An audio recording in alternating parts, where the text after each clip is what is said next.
Welcome back to Oliver Scholar's CEO Salon series with your host, Dr. Danielle Cox. On this episode, join us as we talk with Oliver alum Amin Gonzalez about the state of college admissions post-affirmative action decision and the path forward. Let's talk. Hello. I am so thrilled to be having this conversation today with Amin Gonzalez, Oliver class of 1992, and Vice President and Dean of Admissions at Wesleyan University. We have been circling each other for some time trying to schedule this conversation, and I'm so delighted that he was available to speak with me today. So, Amin, come on into the room. Thank you, Dr. Danielle. It's a pleasure to visit with you. I'm glad we were finally able to make this work, though I wish it was under better circumstances. I wish we could be having a different conversation, but always happy to re-engage with Oliver however I can. Thank you so much. Well, since we have limited time with you, I just want to get right down to business. Can you tell us a little bit about how the college admissions landscape has changed over the last 10 years? Oh, there's been so much. I will try to be brief, but need to sort of touch on a couple of critical points that are not going to be unfamiliar to many of us. Of course, the most recent situation involving sort of the college-going community, has been largely focused around the Supreme Court decision on the consideration of race as status in admission, which we'll talk about.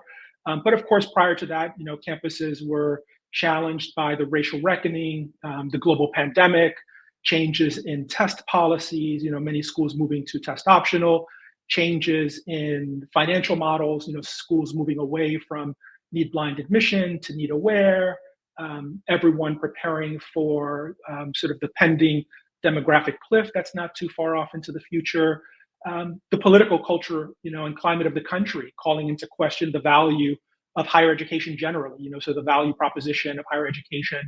Of course, most recently, we saw the unfortunate removal of two, university presidents because of their responses to the climates on their campus communities, as it relates to the aggressions between Hamas and Israel and things of that sort. So the higher education landscape has been fraught with lots of challenges. On the financial aid side, just this year, and as of a couple of weeks ago, families may have encountered challenges with what is known as FAFSA simplification, the submission of what should be an easier FAFSA, but was by no means easy. So it seems that there's, if not an assault, there have been various considerations for us to contend with, and some are more significant than others, but they all tend to compound. And I think that's what we're dealing with now, is how all of these issues, both in isolation, and in concert, make it more difficult for students and families to identify, the best right fit, to see themselves as belonging,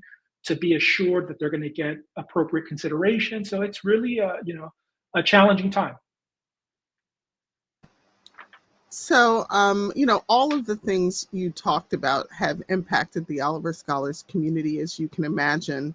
One of the things that we've tried to shift in terms of our language when we talk about this organization is that it's not just about helping high potential Black and brown kids go to fancy independent schools, right? We really see ourselves as developing generations of leaders like yourself.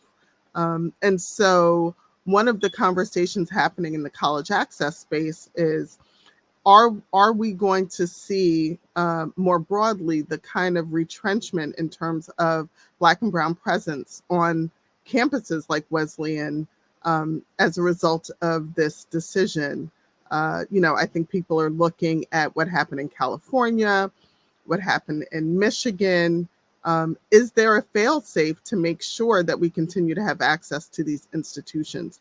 I was sharing with someone recently, I went to Swarthmore College, which is, competitive just as Wesleyan is.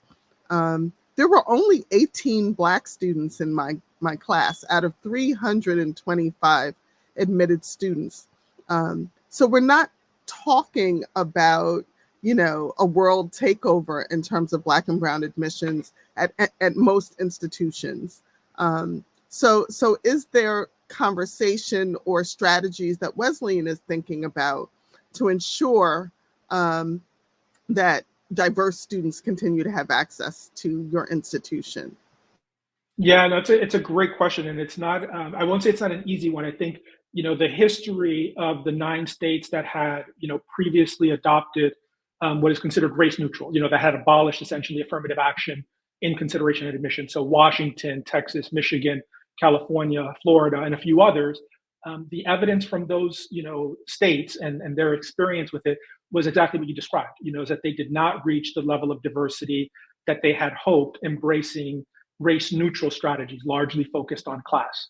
Now, the interesting element here is that we're several months removed from being able to see exactly what the impact of this decision is on campuses like ours, like Wesleyan, Swarthmore, and many other highly selective institutions. But the ramifications are broader. It's not just the most selective places, and it's not just the high potential students of color, Black and Brown students. It's a national issue, right? About the sense of belonging, and the role of these considerations. So, our president, myself, and others, have tried to be very vocal about signaling the fact that our values have not shifted. Our commitment to student body diversity has not at all, sort of been compromised. We're allowed and encouraged to sort of stand by our values. And so when you read the ruling and when you see the responses, you'll find that there are a variety of responses, some more conservative, some more assertive. But the fundamental message that needs to be shared with all high achieving students of color and underrepresented students of all backgrounds is that they are to be seen and they are valued on these campuses. And so our recruitment efforts have not been challenged. That was an area that was left largely unaddressed.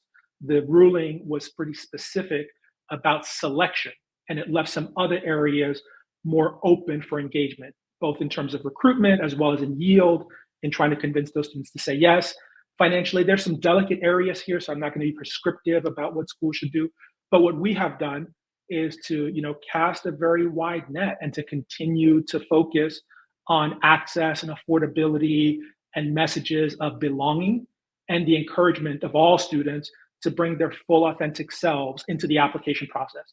The burden of responsibility is on admission officers, admission, universities, colleges, and admission teams to appropriately consider what students put forward in their application. It's not for students to self-select out for fear of some legal recourse or because their identity doesn't matter to these schools. I think what they need to understand is that most, I would say, institutions of higher learning still value the diversity that existed before this ruling. It's a commendable commitment or value. The process is what was taken exception to, and that's what the court ruled on ultimately. They said it was laudable, commendable diversity, that is, and aspirations, but the way in which we got there did not withstand strict scrutiny, and it wasn't enough of a compelling interest in the way that was practiced to justify what they saw as a problematic approach.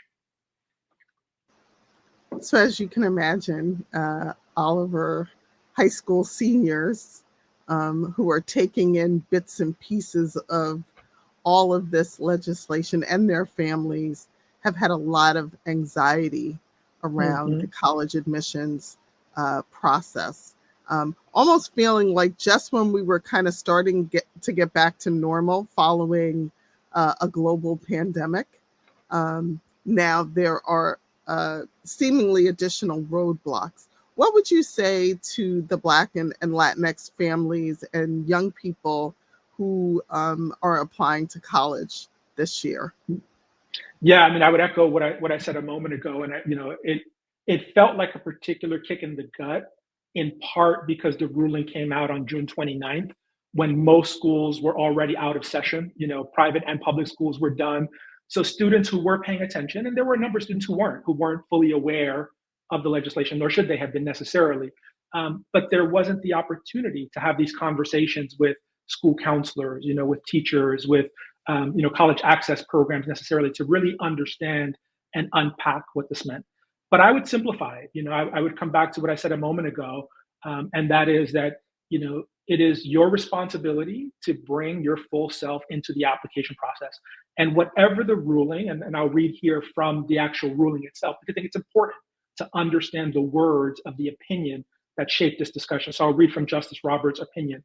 And so, it says in summary, or not in summary, rather in conclusion, at the same time as all parties agree, nothing in this opinion should be construed as prohibiting universities from considering an applicant's discussion of how race affected his or her life, be it through discrimination, inspiration, or otherwise. So all of that to say is that what the court ruled was that race as status, simply checking the box of I'm Black, Brown, Latinx, that by itself is not compelling. That's not what we're looking for in a holistic admission process.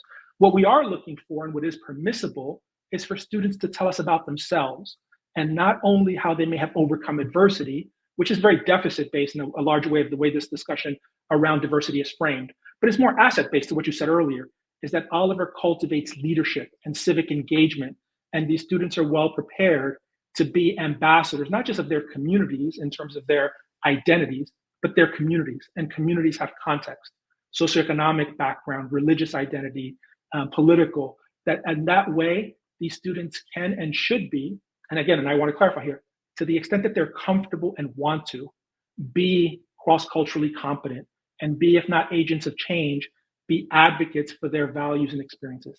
But no student should be reduced to being the mouthpiece or the voice of all students of color, all brown students. It should not be manufactured. It should be specific to them. And that is what we want to see in our process, is how do you engage with your community? What does identity mean to you? What does, I was reading an essay recently with my team in which this young woman talked about her immigrant family and how her immigrant experience, both in terms of nationality, but also in terms of bias and discrimination, has shaped her aspirations of becoming an attorney and fighting for justice for underrepresented people. That is completely not only permissible, but laudable. And so we invite those kinds of descriptions and engagements with identity and experience. I mean, I have to thank you for that example, because I feel like what you've shared will allow me to clarify how I talk to our students and families about their college goals and aspirations. A number of institutions have also begun to rethink their legacy admissions policies, and Wesleyan was one of the first out the gate prior to the decision to really begin to rethink legacy admissions. Having served on a college board, my thought is, I think it's laudable and commendable. Do you see a potential for financial consequences for institutions that no longer engage in legacy admissions? You mentioned the two college presidents who were recently asked to step down. And there is a lot of, I guess, internet chatter about the role that high net worth donors played in those decisions. And so do you think, how are institutions thinking about the shift away from legacy admissions? And how do you think they'll be able to preserve the philanthropic relationships that help to, make these institutions what they are? Yeah, I mean, I wish I could speak on behalf of more institutions, but this is like other things in the work that we do. It's so situation specific, and context is critical, meaning each community has to decide for itself what its values are, in terms of how they were founded, where they are currently, and where they want to go. So while education broadly is wrestling with this notion because the government has essentially threatened to intervene with some legislation around, either early decision or legacy admission, things of that sort, we're all, sort of on notice, if you will. And we, to your point, we made the decision almost, shortly after the Supreme Court decision on affirmative action to ban, legacy preferences in our process, because for us, it was a relatively small part of our process. And so not as consequential in terms of numbers. But I don't want to diminish the value of relationships and connection that alumni have with their alma maters, with their institutions. We are all part of, communities that we value. And so one of the interesting things is not so much for us, I would say for Wesleyan and for other schools that I've talked to that have also eliminated legacy preferences, it's been interesting because the conversations haven't been as focused on philanthropy and donations of alumni. It's been actually, quite honestly, not focus, but it's been interesting, the recurrence of the theme of, for these communities and institutions that now are reaching levels of diversity that are more representative of their aspirations, is when it's been removed, right? More critical mass of alumni of color, Black and brown graduates of these institutions. So now the Supreme Court ruling, coupled with the legacy decision of some institutions, feels like a double burden, if you will. But I guess, to answer your question, I don't know. I think we value, our president and I believe strongly that our community will rally around the living of our values and not the selective application of, where it's appropriate to commit yourself to an equitable process. There are always going to be inequities in this process, but to the extent that we can try to address some of them and become more accessible and affordable, we will. So one thing that we did, in addition to eliminating legacy admission early on, before the ruling, before June 29th of this past year, we made a conscious and deliberate decision to eliminate evaluative interviews from our process, because we weren't able to accommodate all of the applicants, and it was providing advantage to students who were already advantaged by virtue of socioeconomic background, of independent school experience, of legacy. And so rather than further empower privilege, we eliminated that as a factor in our process without compromising the ability for students to speak with alumni and with current students to get to know the community and our values, but said we're not going to use this as a formal way of assessment of allowing for some students to reap the benefits of that self-advocacy and that impression. So I know there are schools that are concerned about philanthropy, and maybe they should be. But in our experience and those that came before us, there was a greater commitment to equity and access, and a trust that the alumni more broadly, not just the high net worth ones, but the alumni more broadly, the full representative sample, would support the institutional decisions, and would champion the cause of access and equity in this important process. Thank you for sharing that. I think so many institutions, and I'll include Oliver Scholars in that as well, right, are at this critical moment of what are our values and what does it mean to live within our values, particularly when there are philanthropic opportunities at stake. And I always feel like if you're on the right side of justice, it'll all work out in the end. But what you said about evaluative interviews is something that I hadn't even thought about, right? My mother, I can remember, made sure that I visited every college campus, whether we took Greyhound, I didn't have access to an Oliver Scholars. We took the train to Franklin and Marshall. We rented cars because she didn't have a car at that time to get to some of the other locations. And you're right. I did have the benefit of a scholarship to an independent school. So I was already, to some extent, right, in some ways, we weren't wealthy by any stretch of the imagination. I come from a working class family, but, my mother's, all of her eggs were in the education basket, right? So, so that was kind of how we proceeded.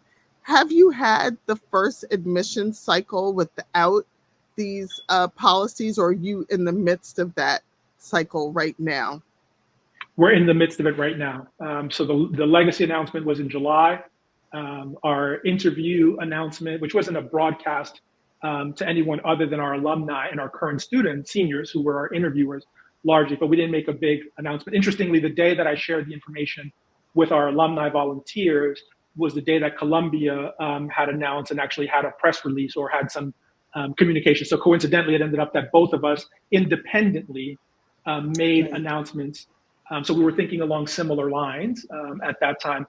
We also here, very recently, as of a couple of months ago, adopted what is known and needs some clarification as a no loan policy, which was essentially for families like mine and myself who did not know. It wasn't that you couldn't get a loan. It's that we don't want students to need to take loans. And so beginning this year, in the fall, all enrolling students, new and ongoing students who are admitted thereafter will graduate without having to have taken any loans so that they can finish without student debt, so that career choices and aspirations aren't going to be shaped by student loans. And that was a significant commitment on our behalf. But we're in the midst of all of these significant policy changes. Now, we were test optional before the pandemic, so that wasn't a huge shift for us. Many schools went test optional as a result of the pandemic and saw astronomical increases in applications. We weren't in that space. Thankfully, we knew how to do our work in a test optional environment already. We were previously and still are need aware, and so that shift in approach from those schools that were need blind was not significant. For those who don't know what need blind and need aware is, just to Yeah, I was just going to ask you to distinguish between the two. Sure.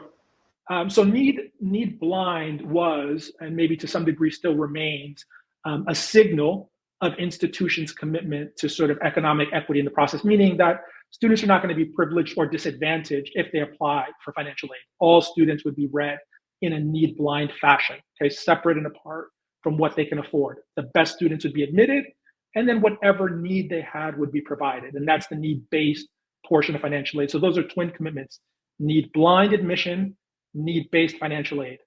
Need-aware admission means that you can still admit a strong group of students, but you don't have infinite resources. So you have to be conscious of your resources and make good choices with what you have. And so you manage a very significant budget. In our case, it's upwards of $75 million per year, okay? But it's not infinite. Now, interestingly, there are conversations around not being need blind or need aware, but what does it mean for schools to be, and I'm not making the term up, it is a term that's out there but not popularly embraced, need aware but need positive, meaning that schools who have resources are actively seeking students with need, Pell eligible, first generation, underrepresented students, not because they want to disqualify them, to the contrary, because they want to capitalize and support those students. So it's a shift from not just being neutral, which in some ways empowers privilege, because that means that more students who are high test takers, go to private schools, are sophisticated, have access, could be could be need blind and be privileged, versus being need sensitive or need positive, seeking those students who come from under-resourced backgrounds, who are first generation, who will be contextual standouts. So these are, significant changes in processes and discussion and understanding. It's not one size fits all. Every school is balancing or managing their own budget, their own spots and things. But I just wanted to draw attention a little bit to the shifting nature of some of these conversations. It's not simply, oh, that box is checked, that school is going to, prefer or privilege or disadvantage. No, it's like we're all actively looking to make good decisions for the student and for the institutions that we represent. I think that the loan policy is so important, and thank you for sharing that. I often talk to people about the long-term economic impact on first generation, low and middle income college graduates of, what I consider to be enormous educational debt, and how it actually precludes folks from participating in the economy in other ways, right? So if you're paying off exorbitant loans, you're probably delaying home ownership and other kinds of things. And so, I remember having this conversation with an admissions person who was insisting that he had treated a white male candidate equally to a Black female candidate by giving them identical packages. And when I said, did you ever consider the long-term economic impact of that? Because that white male is likely to, command a higher salary going forward, and to have access to some privileges that a Black woman isn't necessarily going to have. And I don't think that had been part of his calculus. So, well, that's interesting, because a lot of conversations around, equality are not rooted in equity. Equity, right? And understand the sort of the contextual considerations, right? To your point, you can do certain things, and for those of us who are Oliver, alums, you can imagine, given where I sit and the choices and decisions we've made, the kind of attention that I've received and the conversations I'm having with classmates, with friends, with alums, with others. I'm a parent of 4 children. I was first gen, low income, the absolute most modest of means. Came to Oliver as an orphan, and went to Loomis within months of my mom passing away. And so my own children now, as I have 4 children, would not be first generation low income or modest. We're middle class, if you will, middle income given our number. But my point there is that I was fine and remain happy to not give them any preference in this space, because if the university then, when I applied, employed these policies of privilege, I would have been excluded. 30 years ago, right? I would not have had this access, and my kids, God bless them, and to their credit and to our credit, collective credit and support, are going to be fine whether they come to Wesleyan or go to. My oldest went to University of Maryland, College Park. I have another at University of Chicago. Very different places. But because of what Oliver and what my experience have afforded me, they're going to value education. They're going to be fine in this world and in this life because their mom and I are behind them, and we value education no matter where it comes from. Thankfully, they don't have the student debt. But all of that to say is that admission person saying, oh, it would not be fair or it's not equal, is not acknowledging how that choice perpetuates inequity. And there's a very compelling book about this, which I recently read and shared with my team, called The Whiteness of Wealth: How the Tax System Disadvantages Black Families and What Can Be Done About it. So redlining is a real thing, home ownership, student debt. These are all real things that significantly impact our ability as broader communities to advance ourselves and to create opportunity, which is part of the reason that organizations like Oliver remain so important, not just serving the highest need students, but those middle income students who often get overlooked, of which many of the alums fit in that space now, right? They're in that realm of making very difficult decisions about education, about home ownership, about medical care, et cetera. Yeah, it's tough, right? Because I've had some professional opportunities that my mother didn't have. My father passed away when I was 16. And yet, I don't have $80,000 to send a kid to college, right? And so I think that's such an important point to make. My final question is, what can organizations like Oliver Scholars do to support families in ways that are kind of like keeping with the evolving landscape of college admissions? What should we be doing to prepare our students, to prepare our families? What do you wish this community knew about the college application process? Well, I think, one is, exactly what we're doing right now is having candid conversation, right? That sort of introduces, if not further elaborates on what the issues are. I think understanding the value of education and the process. I mean, the schools have websites, their students have college counselors, they have advisors. But I think more than anything is having mentors and understanding how to engage this process authentically, as I said earlier, right? And understanding the value. Well, one of us, among the things that we're seeing is that, some students, not all, but some students are wondering, when colleges get to be 6 figures, which isn't too far into the future, when they exceed $100,000, why do I need to go to college if I can be a YouTube a social media influencer, if I can go into entertainment or whatever the industry is, right? Is that promoting, as you are, the value of education, regardless of institution or selectivity, of community, of engagement, of civic responsibility. The other ways that are practical, and Oliver's already been doing this for some time, and as are some others, and I've been sharing what I think can be brought under one umbrella, is making sure that critical information about the organization is readily available to admission people. Because of the pandemic and all that's happened in this space, there's been turnover of leadership in community-based organizations, college access program, but also in admission, of people who had done this for a long time in the diversity space or in the higher ed space who don't know anymore, what is Oliver and what does that involve today? What is prep? What is ABC?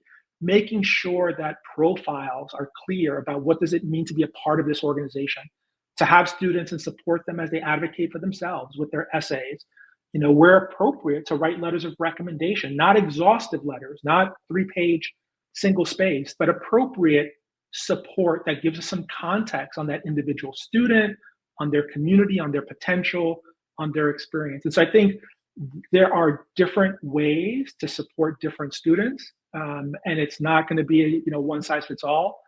I value Oliver so much, because the team that was in place at the time that I went through was active in supporting us in ways that went above and beyond. That included, in my case, driving up to campus and providing a home cooked meal, or allowing me a couch to sleep on, and understanding that there were choices beyond what was the rules, what is standard, right? And being willing to not challenge convention, but to go the extra mile where appropriate, because of values, because of mission, right? There's what's on paper, there's the letter of the law and the spirit, and there's what needs to be done on behalf of students who have that need, even if it's not perfectly equal across all dimensions.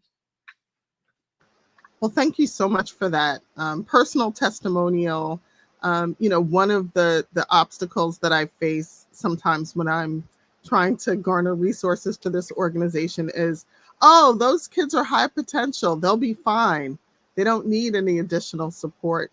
But more often than not, as I talk to our amazing alumni community, we see the value of this organization, even around just paying attention to financial aid as a consideration during the college admissions process, when our kids often go to schools like Loomis and others where financial aid needs are not the most important thing that the majority of those families are tackling as they think about their college admissions. Yeah, so there's a term that I always encourage myself and my team to think about. There's need and nice, right? What is essential to the student experience to make sure that everyone has equal access to the experience and the opportunity. It's not going to be perfect. I mean, Right. we come from different backgrounds. Why would I expect that I'm going to vacation in Vail and go to Paris on spring break? That's not a reasonable expectation. I'm not entitled to that.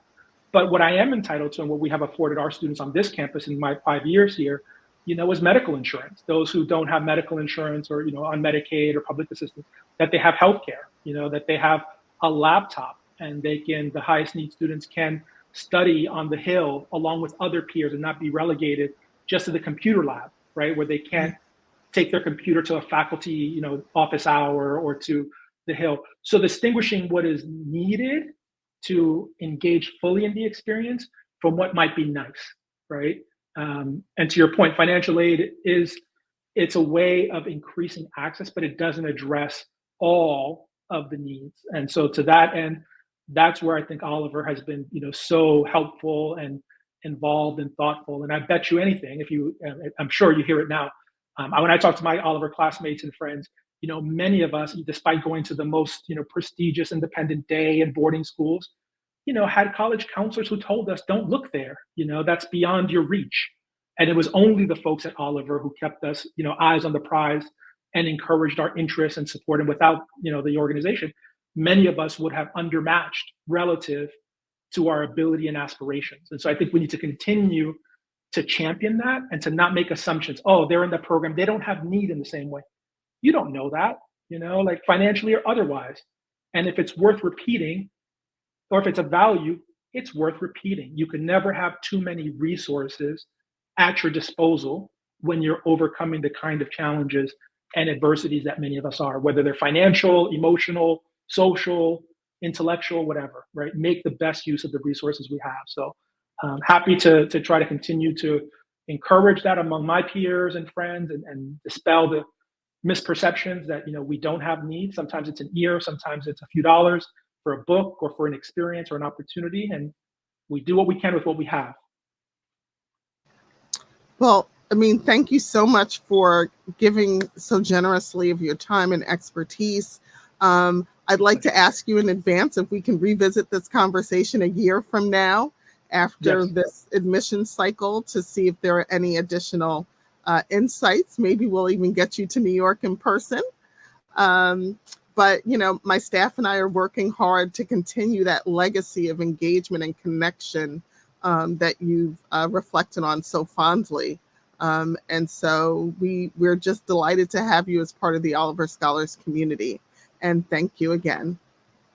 thank you for having me, and thanks, of course, and I would be remiss if I didn't thank, our friend and support, John Hoffman and Kim Cooper Yes. and Victor Nunez and all the other folks who serve on the board, who champion Oliver near and far. My heart, I've been not disengaged, I've been a little bit distant by time and space, but always close to my heart. So wish you all the very best and look forward to visiting with you again before too long. Thank you so much. My very best.